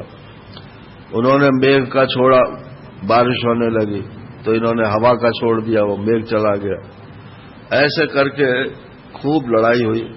अंत में वो बाणासुर जो है जब मरने के नजदीक आ गया, तो शंकर भगवान ने कहा, श्री कृष्ण मैं तो इसलिए लड़ रहा हूं क्योंकि मेरे से इसने वरदान ले लिया था कि अगर मेरे ऊपर कोई आपत्ति आएगी युद्ध की तो आपको मेरी तरफ से लड़ना पड़ेगा। लेकिन मुझे मालूम है कि आपको कोई हरा नहीं सकता है। अब एक वरदान मैंने इसे और दे रखा है। पहले इसकी 2 भुजाएं थी, इसके मांगने पर मैंने 1000 भुजाएं कर दी थी। तो अब आप इसकी भुजाएं तो काट दीजिए, लेकिन 2 भुजाएं रहने दीजिए। मैंने इसे जीवन दान का वरदान दे रखा है। भगवान ने कहा आप न भी कहते तब भी मैं इसको 2 भुजाएं तो रहने ही देता। इस प्रकार से फिर उषा को लेकर के अनिरुद्ध जी आ गए और उषा अनिरुद्ध विवाह संपन्न हो गया। अब इसके बाद राजा नृग की कथा है। एक दिन क्या हुआ कि जो द्वारका के बच्चे थे, बच्चे क्या मतलब राजकुमार थे सब, तो राजकुमार थे, वो अपना उनकी गेंद जो थी वो कुएं में जा पड़ी। अब उस गेंद को निकालने के लिए जो उसमें देखा उन्होंने, तो एक गिरगिट उसके अंदर पड़ा हुआ था, बड़ा लंबा चौड़ा गिरगिट था। अब उनको सूझा मजाक, तो बोले डंडे से निकालो, इसको बाहर निकालो। तो कभी उसमें रस्सी बांधें, कभी उसमें डंडे से करें, लेकिन वो बाहर निकल के न दे। अब भगवान कृष्ण को मालूम पड़ी कि आज ये क्या चक्कर चल रहा है, तो वो श्री कृष्ण आए और आकर के उन्होंने अपना हाथ लंबा करके उस गिरगिट को छू दिया। तो छूते ही वो बस एक राजा के रूप में आकृति बदल गई उसकी। अरे बोले आप कौन हैं? बोले मैं राजा नृग हूं। मैंने इतना दान किया था गायों का कि अगर कहीं दान वीरों की कहानी लिखी गई हो तो उसमें मेरा नाम जरूर होगा, लेकिन मेरे से एक गलती हो गई। और वो गलती ये हो गई थी कि एक ब्राह्मण था, वो दान नहीं लेता था, तो उसके पास भी गाय थी एक। अब वो उसकी गाय मेरी गायों में आकर के मिल गई। मैंने उस गाय का दान दूसरे ब्राह्मण को कर दिया। अब दूसरे ब्राह्मण ने कहा कि ये गाय जो है ये नहीं, पहले वाले ब्राह्मण ने कहा कि ये गाय तो मेरी है, आपने इसको कैसे दे दी?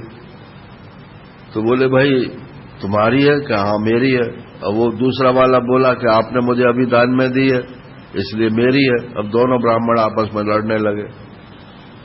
तो कभी तो कहे हाँ तुम्हारी ही है, कभी कहे हाँ तुम्हारी ही है नारायण, उसके पक्ष में भी हाँ में हाँ मिला दे, उसके पक्ष में भी हाँ में मिला दे।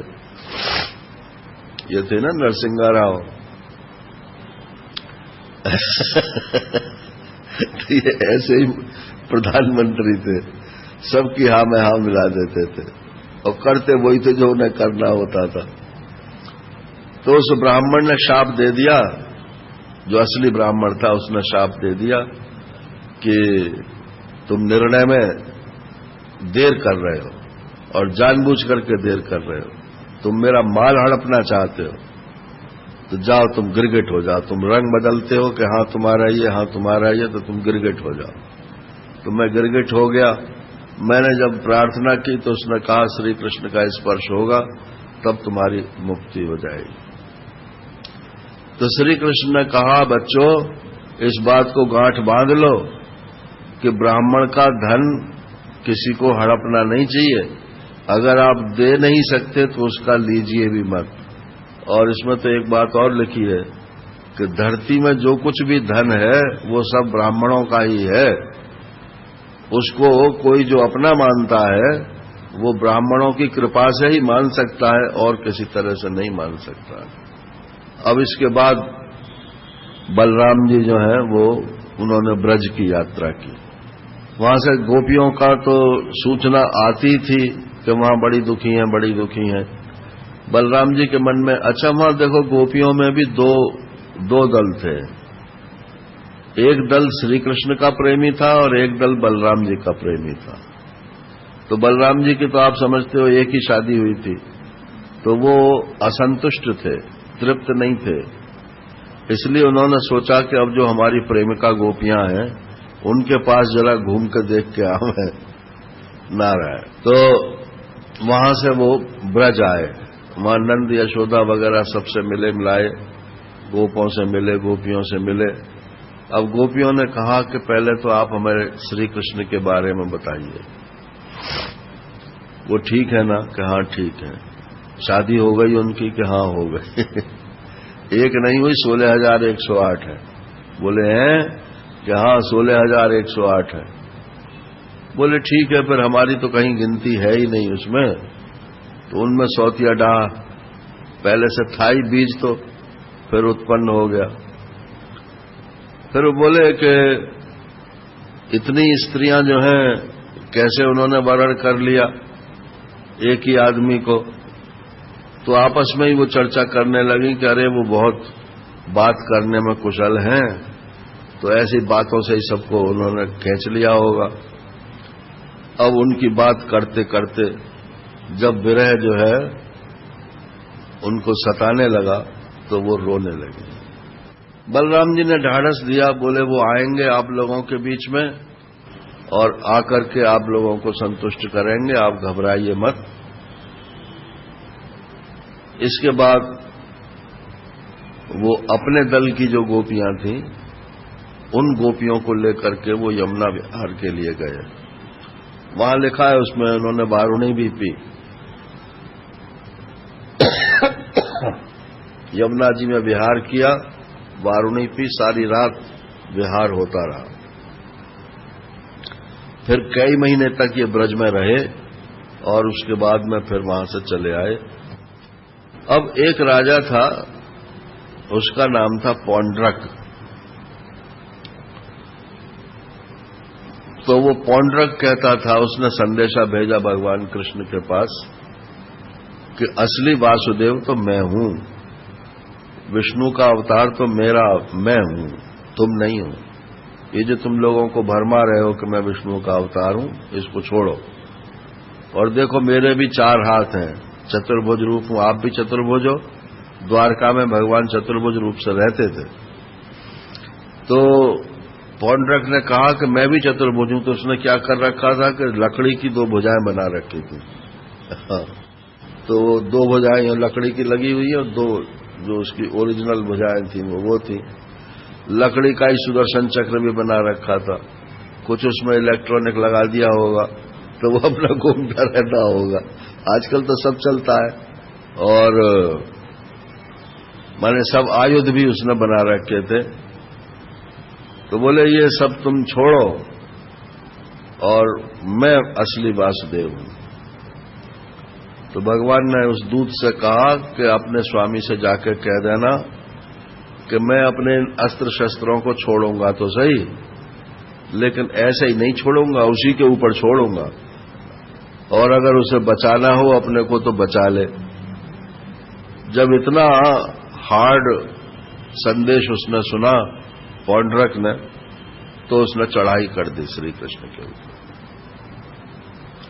कुल 2 अक्षौणी सेना उसने इकट्ठी की थी, उन्हीं को लेकर के चढ़ाई कर दी। उसका मित्र था काशी का राजा, उसका नाम ही था काशीराज।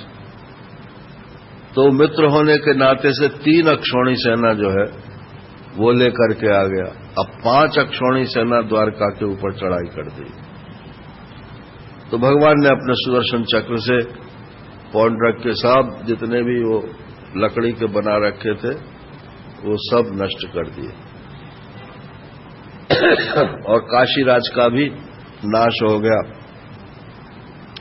अब काशीराज का लड़का था, तो उसने काशी में तो ऐसे काम बहुत होते रहते हैं ना, तो उन्होंने ब्राह्मण लोगों को इकट्ठा किया। बोले कि आप जो है ऐसा कोई उपचार बताओ कि श्री कृष्ण मारे जाएं। तो बोले अभिचार करो श्री कृष्ण के ऊपर। अब अभिचार किया तो उसमें से कृत्या निकली। कृत्या का ये ढंग है कि जिसके लिए अभिचार होता है उसको मारने के लिए दौड़ती है, शक्ति होती है, एक तरह से लाइटनिंग समझ लो। तो वो शक्ति होती है तो उसको मारने के लिए दौड़ती है। अगर वो मर गया तब तो वो काम पूरा हो गया, ठीक है, और अगर वो बच गया नारायण, तो वो फिर कृत्या लौटेगी उसी पर जिसने छोड़ी है और उसी को नष्ट कर देगी। तो कृत्या जब आई तो द्वारका में आकर के वो तहस नहस करना शुरू कर दिया उसने। तो भगवान श्री कृष्ण के शरण में गए लोग, उन्होंने अपने सुदर्शन चक्र को कहा कि तुम इसको नष्ट कर दो। और वो सुदर्शन चक्र ने जो उसको खदेड़ा कृत्या को, तो वो लौट करके उसी के पास पहुंच गई जहां से आई थी, और उसके बेटे को भी खत्म कर दिया। इस प्रकार से वो काशीराज का षड्यंत्र था वो उद्धार हो गया। अब बात तो नारायण इतनी ही है जितनी मैं बता रहा हूं। अब इसमें इतने डिटेल्स हैं कि कैसे वो कृत्या चली और कैसे उन्होंने खदेड़ा और कैसे, तो जिनको ज्यादा डिटेल्स में पढ़ना हो वो इसमें पढ़ सकते हैं। अब बलराम जी महाराज वृंदावन से और फिर आगे चले। उन्होंने देखा कि भाई श्री कृष्ण के साथ तो झंझट ही झंझट है। हाँ, ये तो कहीं न कहीं लड़ाई मोल लेते ही रहते हैं और उसमें हमको भी पढ़ना पड़ता है, जबकि हम चाहते भी नहीं है। तो इसलिए इन्होंने स्वतंत्र यात्रा करनी शुरू कर दी। तो एक जगह पहुंचे, द्विविद नाम का एक बानर था, वो भौमासुर का सखा सुग्रीव का मंत्री था और बड़ा शक्तिशाली था। अब वो क्या करता, द्विविद के वो बस्तियों में आग लगा देता और बंदर था तो स्त्रियों को बहुत परेशान करता था। आजकल भी आप देखो, पुरुष से तो डर जाते हैं बंदर, लेकिन स्त्रियों से और बच्चों से नहीं डरते हैं। चाहे वो डंडी हाथ में क्यों ना हो, लेकिन स्त्रियों से नहीं डरेंगे, उल्टा उनके ऊपर हमला बोल रहे हैं। हमारे वृंदावन में तो बहुत बंदर है ना, चारों तरफ का बंदर वृंदावन में ही आ गया। वहां तो ये मेरा चश्मा जो आपको दिखाई दे रहा है ऐसे हाथ में था मेरे में, ये यूं करके, और मैं पाठ में जा रहा था, पीछे से आया सो ले गया हाथ में से छीन के।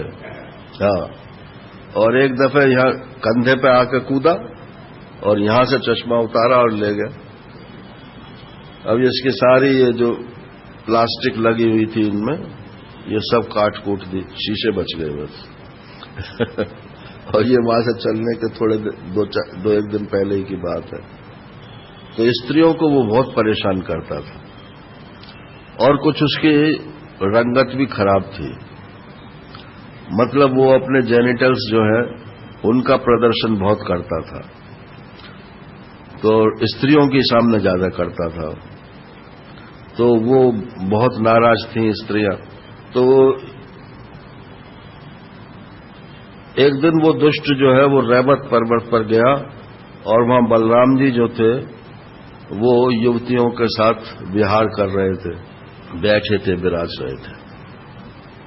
अब वो यही सब कर्मकांड वहां वो करने लगा। तो बलराम जी को गुस्सा आया और उन्होंने अपने हल मूसल से उसको मार दिया, द्विविध बंदर को। आसानी से नहीं मरा, उसके साथ काफी युद्ध करना पड़ा। अब अनिरुद्ध का बेटा था सांब, तो सांब के विवाह की कथा आती है। सांब का और लक्ष्मणा का प्रेम संबंध था। ये लक्ष्मणा जो है ये दुर्योधन की बेटी थी। तो दुर्योधन ने स्वयंवर किया तो सांब के गले में उसने माला डाल दी लक्ष्मणा ने, और वो सांब उसको लेकर चलने लगा। तो दुर्योधन ने उसको सांब को पकड़ लिया। अब नारद जी ने आके बताया कि सांब कहाँ है, वो तो वहां दुर्योधन के यहां बंद है।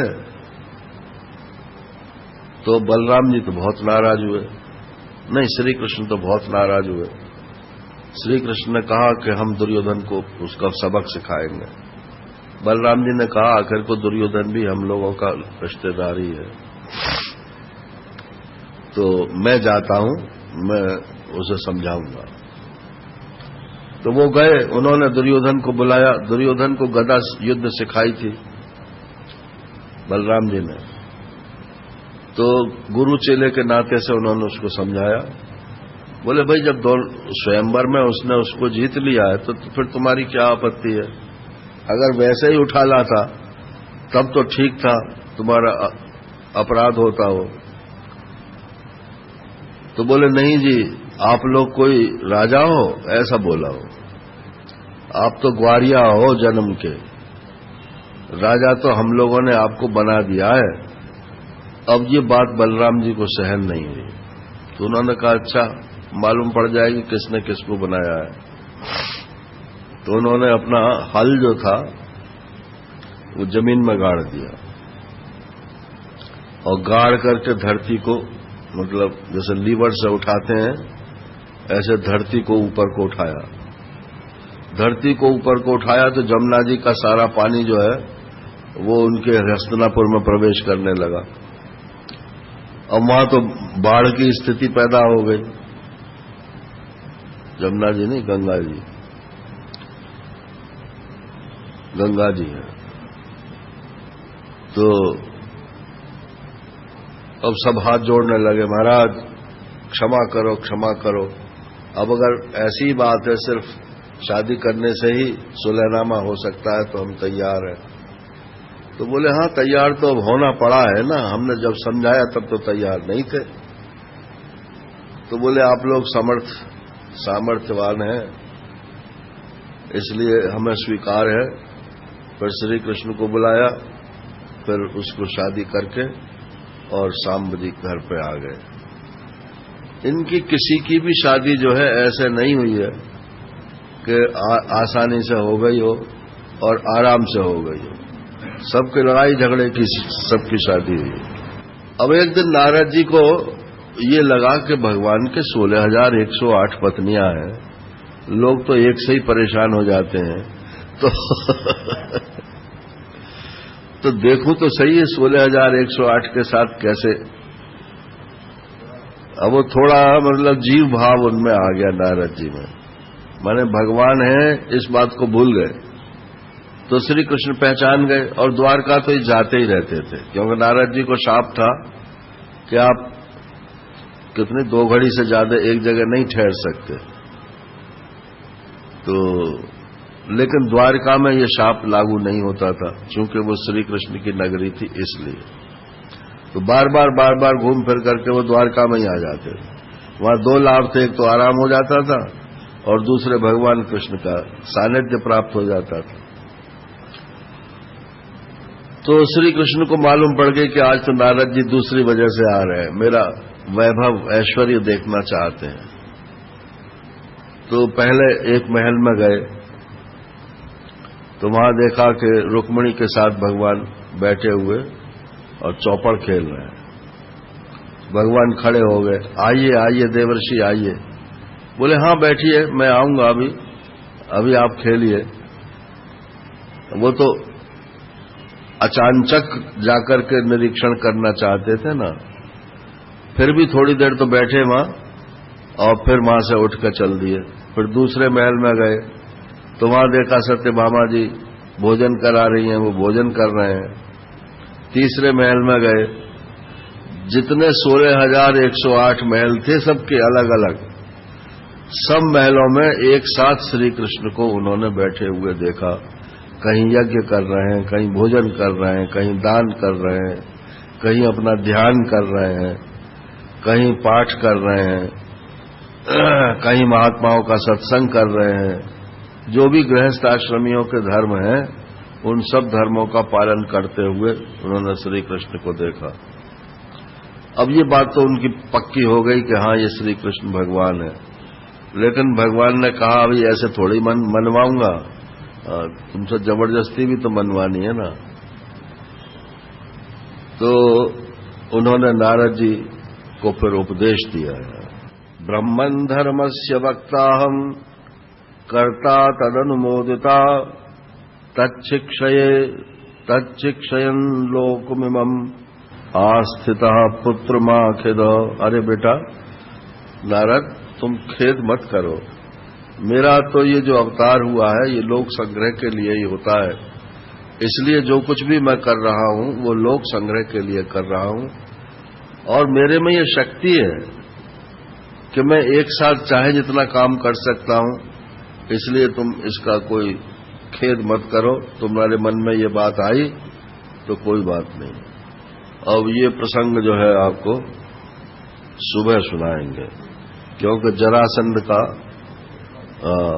जरासंध के साथ युद्ध होने का प्रसंग थोड़ा लंबा प्रसंग है।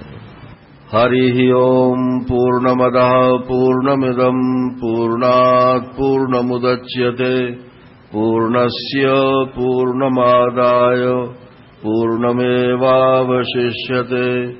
ओम शांति शांति शांति। हरि ओम। श्री गुरुभ्यो नमः। हरि ओम।